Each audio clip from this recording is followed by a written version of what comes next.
లడ్డూ వివాదం నేపథ్యంలో తిరుమల అట్టుడుకుతోంది. లడ్డూ అపవిత్ర విషయంలో మరాఠాధిపతులు, హిందూ సంఘాలు, ధార్మిక సంఘాల వారు టీటీడీ కార్యాలయం ఎదుట బైఠాయించి నిరసన తెలుపుతున్నారు.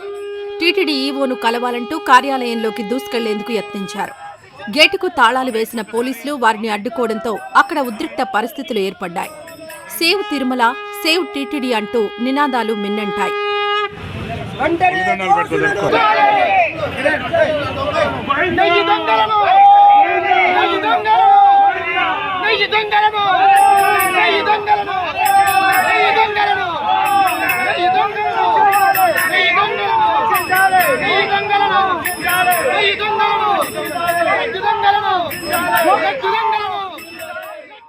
ఈ వీడియో నచ్చితే లైక్ చేయండి. అలాగే మా ఛానల్ ని ఫస్ట్ టైం కనుక చూస్తున్నట్టయితే ఇప్పుడే సబ్స్క్రైబ్ చేసుకుని పక్కనే ఉన్న గంట సింబల్ ని యాక్టివేట్ చేసుకోండి. అప్పుడే మేము పెట్టే ప్రతి వీడియో మీకు నోటిఫికేషన్ గా వస్తుంది. అలాగే ఈ వీడియో పూర్తిగా చూసినందుకు ధన్యవాదాలు.